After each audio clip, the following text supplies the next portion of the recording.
प्यार मोला करे वो दूसर लेते शादी, प्यार मोला करे वो दूसर लेते शादी। मैं नहीं जाने रानी नहीं सोचे सोना, मोला छोड़ दूसर लबाना बे।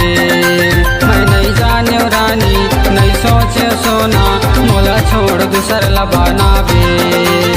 प्यार तोर ले करूँगा दूसर ले मैं शादी, प्यार तोर से करूँगा दूसर ले मैं शादी। मैं नहीं जानू राजा नहीं सोचो भैया, तोरा छोड़ दूसर ला बना हूँ।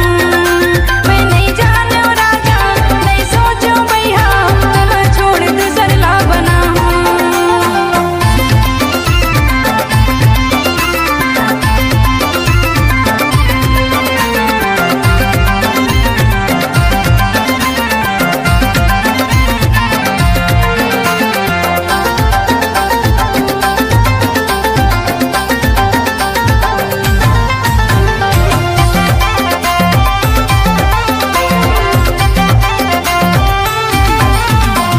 मीठे मीठे बोली माँ मोला फंसाए, मोला फंसाए वो मोला फंसाए। कालरिया संग सुघर जिंदगी बिताए, जिंदगी बिताए वो जिंदगी बिताए। मीठे मीठे बोली माँ मोला फंसाए, मोला फंसाए वो मोला फंसाए। कालरिया संग सुघर जिंदगी बिताए, जिंदगी बिताए वो जिंदगी बिताए। प्यार मोला करे वो दूसर लेते शादी, प्यार मोला करे वो दूसर लेते शादी। मैं नहीं जाने रानी नहीं सोचे सोना, मोला छोड़ दूसर लबाना बे।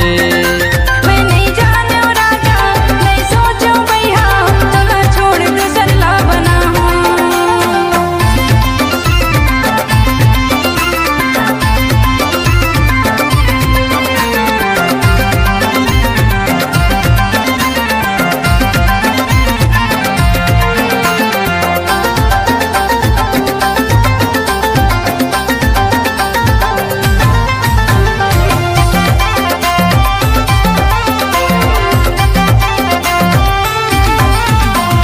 कैसे बताऊँ अपन दिल के बात, अपन दिल के बात गया अपन दिल के बात।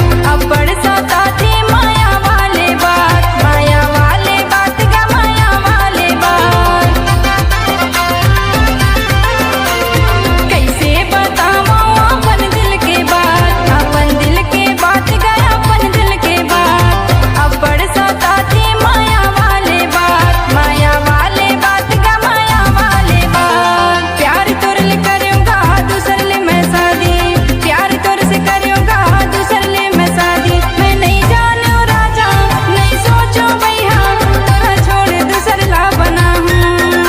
मैं नहीं जानू राजा नहीं सोचो भैया, तोरा छोड़ दूसर ला बना हूँ। प्यार मोला करे वो दूसर लेते शादी, प्यार मोला करे वो दूसर लेते शादी। मैं नहीं जाने रानी नहीं सोचे सोना, मोला छोड़ दूसर लबाना बे। मैं नहीं जाने रानी नहीं सोचे सोना, मोला छोड़ दूसर लबाना बे। मोला छोड़ दूसर लबाना बे, तोला छोड़ दूसर ला बना हूँ। मोला छोड़ दूसर लबाना